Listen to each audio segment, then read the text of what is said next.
introduce yourself, tell us your occupation and your connection to Northern Stage. Yeah, my name is Joe Caffery. I'm an actor and I've done plays in this building for Northern Stage and other plays for, I don't know, the last nearly probably 40 years. What do you know about the history of Northern Stage? Well, I know a bit. I mean, it was kind of part of my childhood a little bit. I did see some student productions here, probably in the late 70s, I would think. The University Theatre, as it was then. I was brought to see Macbeth with the school, which is kind of set in a kind of post-apocalyptic landscape. It was quite really interesting. I think it had a young Annie Owen in it, and it was really interesting. Quite accessible for kids bored of doing Shakespeare and doing their O levels as were.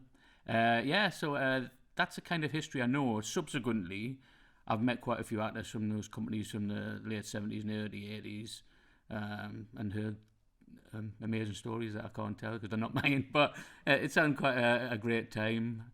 And I know a bit about it, when it was under John Blackmore and all that sort of stuff. So, yeah, I've kind of got a sketchy history. I mean, my history with it doesn't really start until I was kind of in the youth theatre. We did a play here called Bandits in what was the Gulbenkian studio on the back of the theatre. And that was a play by C.B. Taylor that we did. And we took it up to Edinburgh, up the festival. And we did a few nights here, I think. It was a long time ago. I think I was 16 maybe. But it was a really great company, including my wife, Ali. She was in that company, a new theatre, and we've known each other that long. And people like Robson Green and Libby Davison, lots of people who've gone on to become actors. Was that like your first memory of Northern Stage, or can you remember anything like from earlier? Or? Yeah, I think I maybe came to see at least one production that the University Theatre. Your students from the university did at the University Theatre. I can't really remember much about it. I think that Macbeth was probably the first production I remember, expecting it to be quite traditional, not knowing that much about theatre. I mean, my family weren't big theatre goers. My dad was a shipyard worker. I was from a little place called Shire Moor. We didn't really see a lot of theatre. I mean, we got to see touring theatre, live theatre company when they were touring used to come. And that was my first experience of live performance, which was amazing that they were doing it in my school hall, and it was great, So I don't remember that much about coming here early on, but coming as a school kid and then probably only a couple of years later performing here in a great play was my first memory, I think. Yeah, cool. Kind of tailing on from that, what are some of your best memories at Northern Stage? Well, I've had a lot. I mean, I've had a lot of work here over the years. I was never involved with the kind of ensemble that Alan Lydiard put together. So I kind of worked here. I did things like I did a profit share here, which was fantastic, with the Tim Healy directed, and me and Decca Wormsley and Mark Hadigan did, and that was great. And some of the best times have been some of the Christmas shows. Again, I did like the under 5 shows for the in the Gulbenkian again, and they were fantastic. I mean, you did 3 shows a day, and it was hard graft. But to be honest, you were finished by about 5:30 because they were all enough to be in bed by 7:00. So, and they were great experiences for a young actor because there's no hiding place. If those kids don't like what you're doing, if you're not connecting with them, they just get up and walk off. They would have chaperones, so they all sit on the floor in the Gulbenkian studio, and the kids would all sit on the floor, and then they'd have chaperones all around, so the mums and dads would be in the banks of seats behind them, and the kids would be on the floor, and the chaperones were really kind of like goalkeepers, just to try and stop all the kids who were trying to get up. And they were trying to get up a lot of the time because they loved it, and they wanted to touch you and talk to you. I remember one called Trouble Underfoot, I think. I played this giant green dragon, but he was a kid, and he loved collecting shiny things. So I did this kind of shiny. Oh, it's like that. So I did all that stuff, and they loved all that. But as soon as a little lull in the story, and you've lost them, and they're just up and like, Mom, and the chaperones are trying to get them back in the place. So I had great times doing those things. And then I did a great main house show, Beauty and the Beast, where again I had a massive costume. I played the Beast, and I had to work on these like 2-foot high stilts inside the costume. So I had this massive furry costume with big tusks and all this, and I had to learn to walk on these. I mean, it gave me a very unique walking style, which I got my character from, which is basically a man trying not to fall off 2-foot high stilts. But yeah, so that was a great time, and some of my best mates were in that. Philippa Wilson and Charlie Hardwick, Angela Lonsdale, people like that. So that was a great time. To be working at Christmas at home is always great for an actor, because it's never nice to be working away from home at Christmas. So yeah, they were great times. And recently I've done The Last Ship here, which is all the music by Sting, and we had a great time, and it led to other tours of that around the world. So it was that they were special times, and working with Sting was fantastic. We did. I managed to get to the opening night, and then after the opening night, I got this terrible sinus infection, and I lost my voice, and so we didn't have understudies up and running by then. So we had to get some young lad called Sting to go on for me in my part.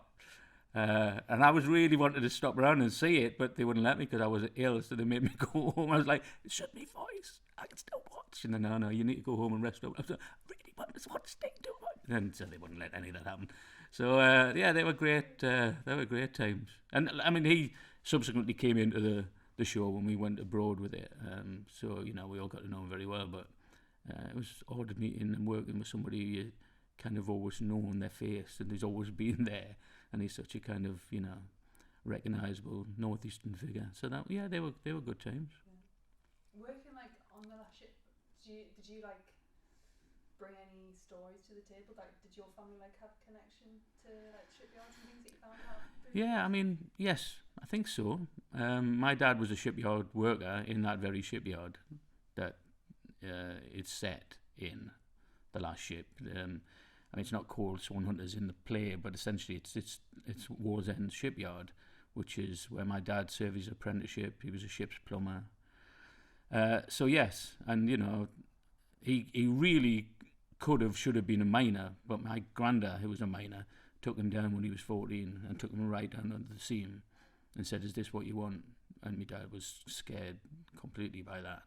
So he became a shipyard worker instead, working in these giant, massive, big beasts of industrial working. So he did that. So yeah, there was a direct connection. I was lucky. I was the first person from my family to go to have any kind of further education. I went to drama school, and before that, both of my granddads were miners. My dad was a shipyard worker. It was a big leap. And I think it was seeing plays here and live theatre plays that kind of made me realise, and youth theatre, doing a play here in youth theatre and doing it in Edinburgh as well, made me all of a sudden think, oh, this is something I could maybe do for a living. Is this a job? And I had no real idea up until then that it was a job. I'd done school plays, and then I got into a great youth theatre run by a guy called Max Roberts, who went on to direct the live theatre. And all of a sudden, it was just like, oh, I can do this. So, yeah, The Last Ship was very much a direct connection. I was born in Wallsend. My mum used to work in the Citizen Advice. My dad would work in the shipyard. I would be at the nursery there. That was a kind of my start to life. So doing that show was just an obvious step for me. And even though I've been an namby-pamby actor, I'd never had to be up the side of a ship welding like my dad, or crawling into tiny little spaces to weld pipes in a massive super tanker, which he did in the freezing cold. My life is much, much more comfortable. But I could relate, and I knew stories, and I knew people, I knew friends of my dad's that also worked alongside of him. So all that was easy transferable. And, the guy I played in The Last Ship was the kind of trade unionist guy. And again, that's kind of my upbringing. My grand and my mum's dad, he was an NUM official, National Union of Mine Workers official. So I kind of understood who the guy was. I understood it from the industrial side, and I also understood it from the kind of politics side. So it was, and I got to sing Sting songs, which is like, what's not to like? Cool. I mean, you're so grateful for everything. I don't like. Are there any challenges you faced being at Northern Stage? Anything that happened, or any feelings come about when you've been doing things? I think, I mean, there are good things and bad things happen in most productions, and I do remember doing a profit share here, and it was great. I'm having a great time. There's a play called Lone Star set in Texas. Tim Healy directed it. Mark Haddigan, me, and Decker Wormsley were having such a high, and the audience loved it.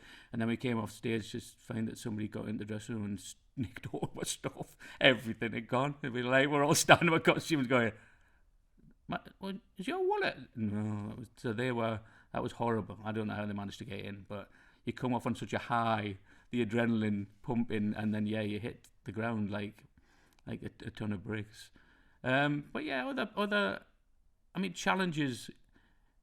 It's a difficult thing to know what a challenge is, really. When we did The Last Ship, we got a lot of workers from the shipyards come in, and men now in their 70s, some of them, and you could see how moved they were at the end. I remember a group of them in the front row, and you come down to do a curtain call at the end, and you look, and these men are openly weeping, and it's kind of, it takes you aback because you've actually moved people who were there in those yards. And it's the power of theatre to move, to get people, other people to empathise, but also to tell the story that moves people.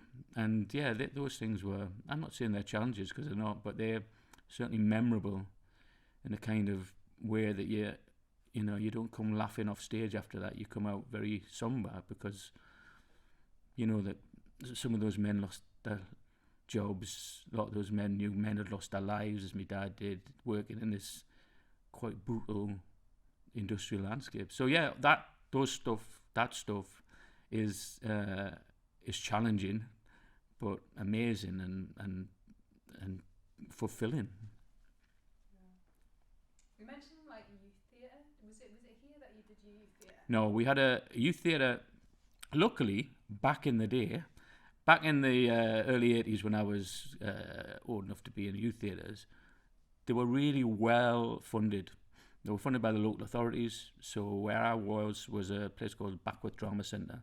And a lot of my friends, and there was another sister one in Wallsend. So all these actors, really like Robson Green, Libby Davison, Philippa Wilson, Charlie Hardwick, Decker Wormsley, Trevor Fox, we were all together in youth theatre at Lee Hall.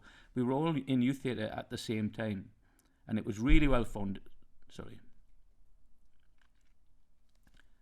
And it was really well funded. Youth theatres were really well funded then.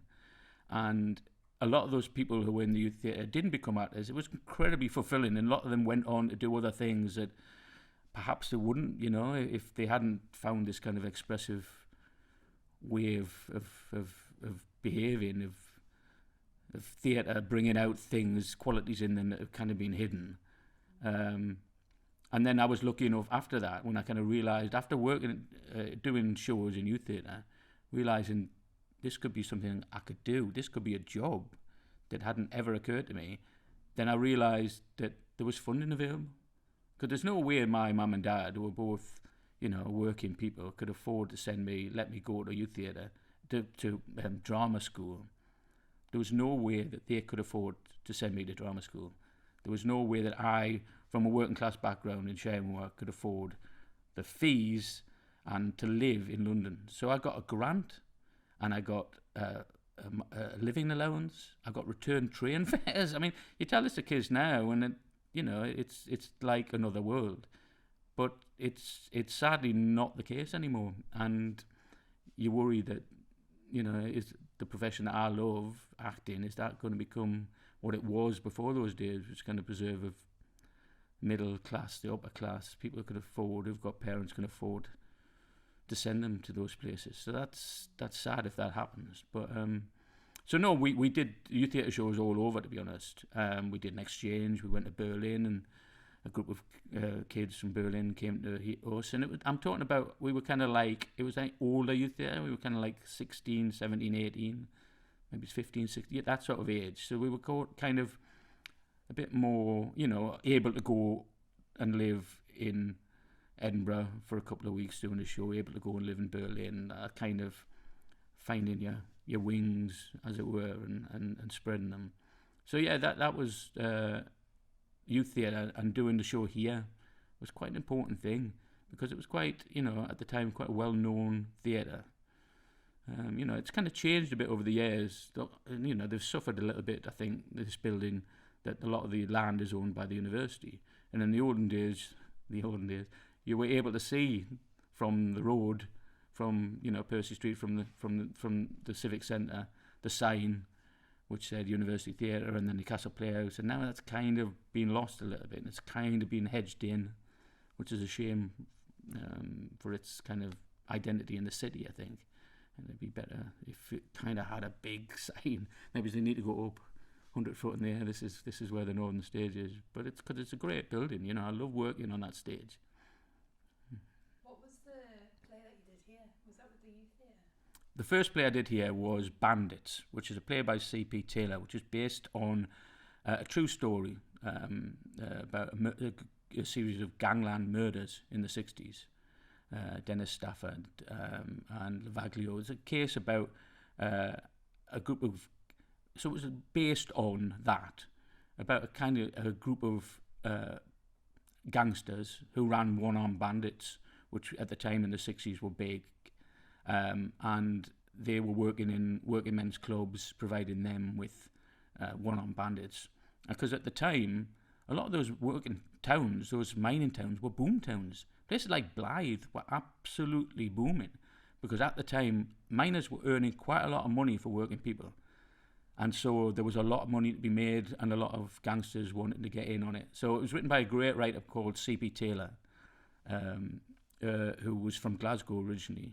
And he wrote a couple of great plays. He wrote, a few great plays. Nightingale Sang he wrote, Good, which the RSC did. And the RSC then did Bandits after it was done here at the university. What year did you do Bandits? Do you remember? Bandits would have been when I was about 16, so that would be 1840. No, hang on, that's not. I don't know, I'm talking about probably the early 80s. Yeah, early 80s, probably 81, 82. And it was quite successful. We did it for a few weeks up in Edinburgh, got really good reviews, and did it here, and so family and friends and stuff could come, and it was nice to do it in a nice theatre. Can you remember who directed it and things like that? Yeah, well, that was directed by Max Roberts, and Max had been in a company who'd done the original production of it. So they were based at what then became the Lippmann building, I think, in what was then the Poly, University of Northumbria. And they'd done that play, and it was him and Annie Owen, Val McLean, Tim Healy. They'd all done this play. A lot of those people went on to form Live Theatre. So they were kind of forming a embryonic theatre company then, didn't have a home yet, and they became a touring theatre, and then they got that theatre on the quayside. And so then when Max became director of our youth theatre out of Backworth Drama Centre, he said it was an obvious thing to do, and it was really. I mean, it was quite adult, but like I say, we were kind of older youth theatre people. There was a lot of swearing, a lot of references to sex, and a lot of kind of violence, implied or otherwise. So it was quite an adult-themed show, but it was great. I mean, the writing in it is fantastic, and it's got lots of addressed to the audience, monologue kind of stuff in it. So there's lots of parts, and everybody gets a chance to talk to the audience, which is a great thing and kind of a learning thing. It's where I learned to be able to do that sort of stuff, to be able to not show the fear of standing and just talking to a group of people, and you're telling them who you are and what your story is, and it served me really well. When you go to places like Shakespeare's Globe, where I've worked a few times, it's the same sort of thing. You can see everybody; they're all there. They're standing in the yard. They're lit up. You're not sitting in the dark. You're not standing in the dark. They're not sitting in the dark.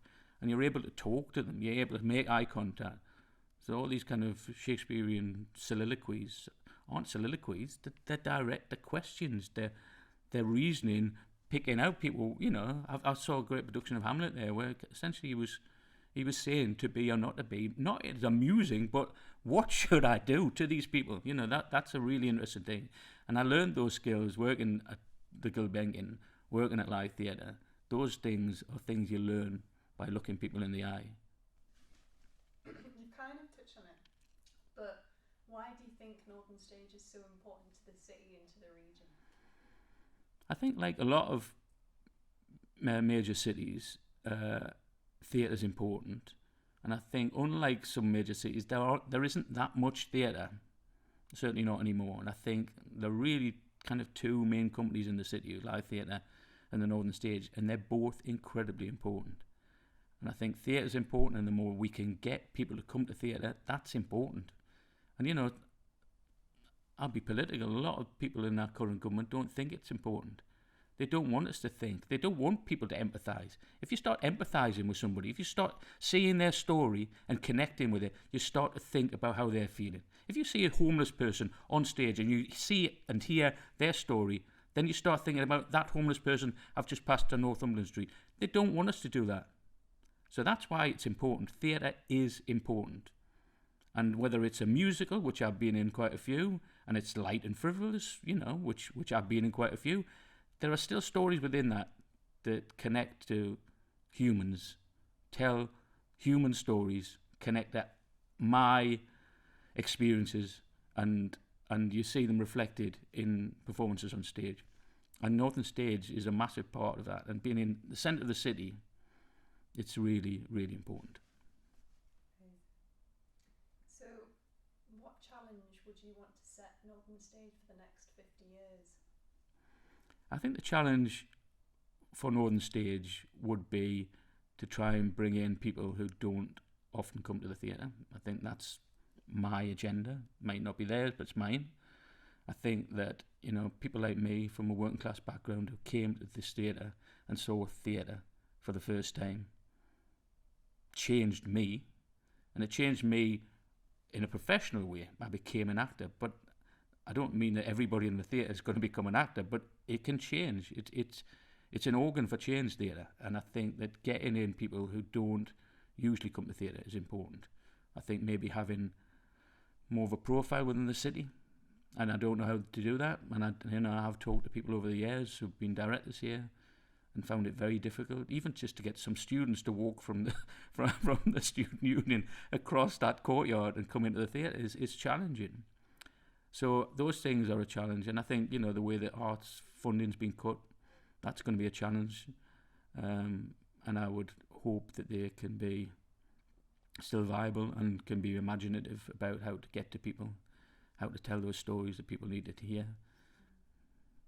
Just before I ask the last question, just because you mentioned that you did a few things like in the 70s, did you say? Sorry? You came to see a few things in the 70s? Kind of. I'm not sure. Yeah, they're vague memories, but. Do you know anything about the occupation of the building? Anything like that? I don't know a lot about the occupation. No, I have heard those stories, and it was a kind of common tactic at the time. I think to occupy a building when its future was in jeopardy, and often those things worked. I know from my own experience when my dad, when he left the yards, when he got made redundant, he became a youth and community worker. They went and occupied council buildings to try and get fairer rents for tenants. Those things were part of that 1970s radicalism. So I don't know a lot of the stories. I have heard it from a couple of people who were in that company, people I've worked with over the years who are now older actors. And, it sounded an exciting time. And if I'd been there, I would have joined them. But I was still 11. So I didn't. Has anyone got any other questions? I think I've got one. You said that Northern Stage that you've seen a few shows where you felt a connection to. Can you think of any examples and just talk a little bit about them? Connections to me? Yeah, like for yourself, you felt a connection to, like it's been a reflection of your life, or maybe something you understand a little bit more than some people.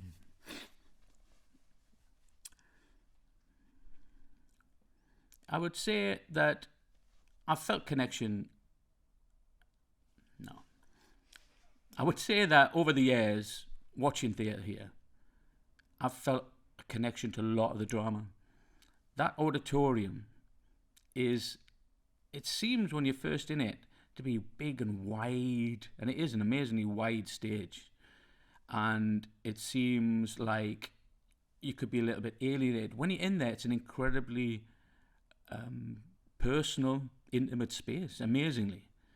It's only 400 odd seater, I think, but it's wide, and you kind of, when you're on stage, you kind of thinking, do I play to them? Do I play to them? But when you're in the audience, I always feel drawn in, and I've seen so much theatre in that theatre. I've seen so many pieces of theatre in that space that I've always felt a connection. Whether the play is good, whether the play is bad, whether the performances are good, bad, whatever, whether the touring productions in that theatre, I've always felt a connection because of the distance I am to the people on the stage. You don't feel that far away, even though on stage it feels massive, and it feels when you walk stage right and you look over stage left, you feel so far away from them.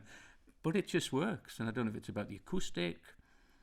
I don't know what it is, but it's quite magical. I mean, when I first worked there, I realised that, you know, your first tour, there's a dead spot downstage right. So you would always avoid that, and you would see people walking around the dead spot because something happened with the acoustics.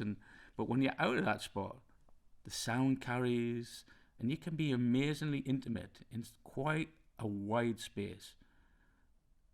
Yeah. So cool. Anyone else? Yeah. Can you think of any of artists, directors, musicians, but actors that impacted you from either working with them or seeing them? One person that a lot of people have mentioned has been Davy Whittaker. Who? Davy Whittaker. Oh, aye. Yeah. Any memories like that? Yeah. I mean, I've seen a lot of people on that stage over the years, and a lot of actors who I looked up to and revered in some ways. Dave Whittaker was one of those actors. He was an actor who had a lot of personality, and it came across on stage, and that was an amazing thing. And my first job ever after leaving drama school was a play called Kid As Luck, and Dave had done that same part as I did in that same play a few years earlier. And in one review, I was likened to a young Dave Whittaker, and for me that was just amazing. That was, you know, that made me feel like I'd arrived, like I was here, because a lot of those actors that I've seen on that stage over the years, a lot of them are from similar backgrounds to me, and I think that's important. When they did a great production, Alan Idiot, I think it might be in his first production here, did A Nightingale Sang, the C.P. Taylor play. And in that, you had Denise Welsh and Robson Green and, you know, Dave Whittaker, all these people who are absolutely looked up to. And it was important to me to see those people. And I got to know Dave very well. Unfortunately, he's gone now, but I got to know him very, very well, and had pleasure working with him so many times. And he was one of those actors, and I hope that I'm one of those actors, but who knows, who tries to nurture young talent. When you see young people performing and you're a senior member of that company, to try and guide them, not to patronise them, certainly not to tell them how you do it, but just to kind of give them a little bit of guidance. And Dave was that. And Dave did it in a way that he would say, look, we've got this thing out in County Durham, do you want to... And so like me and Robson Green would go over and would sit with him in a bar in Hetton Downs, and folk musicians would get up and we'd be like, it makes you feel welcome, and we felt at home. And so when you're working with them on stage, it's just nature. You don't even feel like you're necessarily having to come up with some amazing performance. It's just natural. It's people talking to each other, telling stories, in the same way that the raconteur in the pub would tell the stories, and then the musical version, it would be the raconteur then gets up and plays his banjo and tells stories. And, you know, that's what, to me, is great theatre. Yeah, music. I love music, and I love musicals. and I love hearing people's stories, and that is why it's important for a company like Northern Stage to exist, and it's why important that this building is here in the centre of Newcastle. Do you have any memories of like artistic directors over like the years of Northern Stage that you want to share? I worked with Lorne Campbell. I worked with him on a couple of things, one of them being the Last Ship, which was a play that I really connected to, having been, the son of a shipyard worker. And Lorne was a great, great man. I think he's very easy to work with, very bright. I mean, he wrote the book for the musical, completely rewrote the book and directed that show. And, I think politically we're on the same page. Artistically, I think we're very much on the same page. So it was great for him, and he's gone off now and he's taken over National Theatre of Wales and all power to him. And I think he'll go on from there to run a big building somewhere, because I think he's got a lot of talent. And I've got a lot of time for Lorne. He's a really personable guy and very bright. And I love working here with him. And there was something... I was living not far away, not a 10-minute bus ride, and it was a great feeling to be rehearsing here, to go home on the bus, be in my own bed, thinking I'm here in this city, living, working, doing something I want to do that I'm really, really, really lucky to get paid to do. And it's not just okay; it's great. What we're doing is great. I'm singing these songs, I'm acting on stage, I've got a great director, I've got great musicians around me, I've got a great company of actors around me. I'm telling it from my point of view, they are my company. But you know what I mean, that is an amazing feeling. Any other questions from those? Did you work with Erica? Or Sorry? Did you work with Erica or Alan Lidjar? No, I didn't. No. So could you slag them? Right, back to you, Emily. I've just got one more question, and it's what one word would sum up your thoughts of Northern Stage?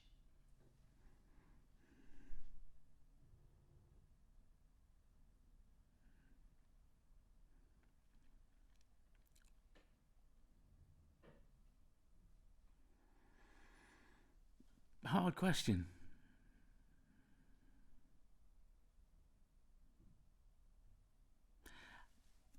It's very difficult, and I'll just say this because I can't come up with an answer. This theatre has been a building that I have been connected with since my teens.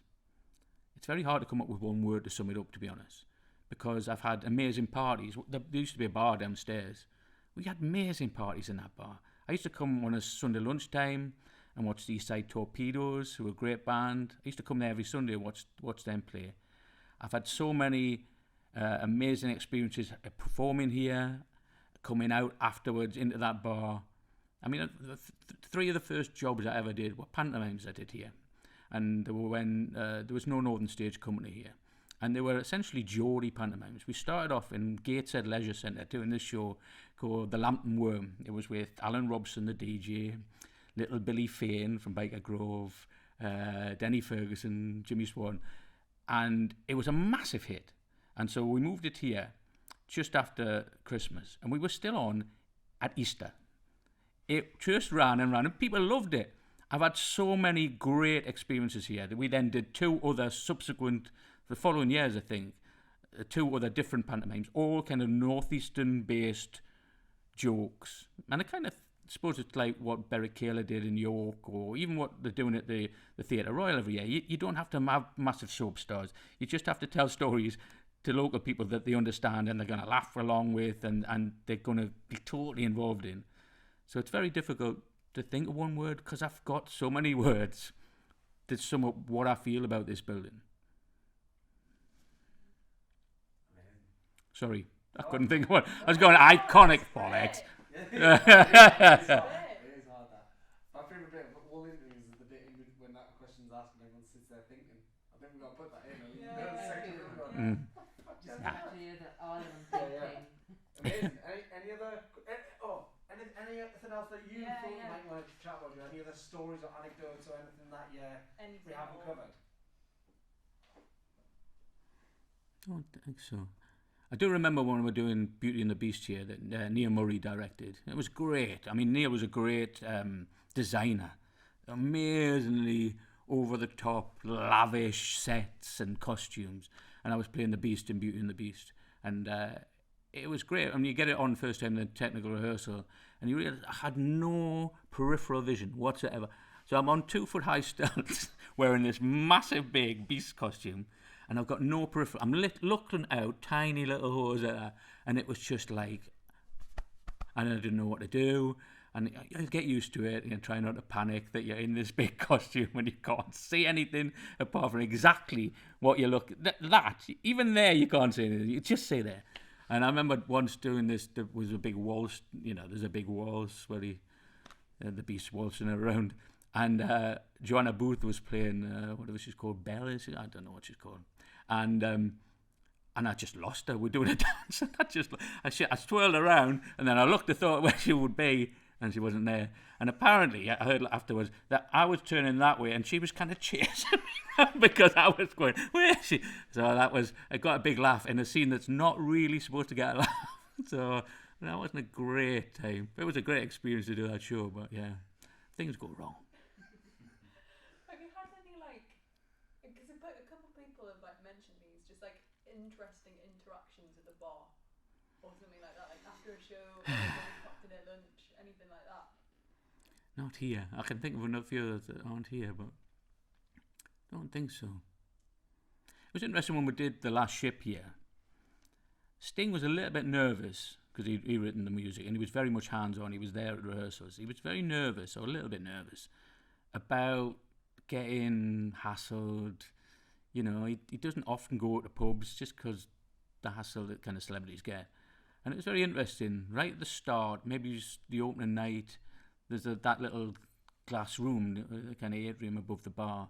He was up there with his friends and family who came to see him. And after a couple of nights, he realised that it was fine. And so from then on, he just joined us over at the bar. And yeah, people came up now and again to, can I have a photograph? Yeah, can I have an autograph? But mainly people left him alone. And that was a great thing. And it's great to have a building where he felt comfortable, where we all felt comfortable. Because it's weird working with a big star like that. And you kind of, in rehearsals, how do you first broach it? Oh, I like your guitar. I love Roxanne. You know what I mean? What do you say to somebody like that? But he realised that being in this building, it was fine. And he wasn't hassled, and he just became used to it, and punters became used to it, and it became normal. That's so cool. So I guess the Beast was not your favourite costume then?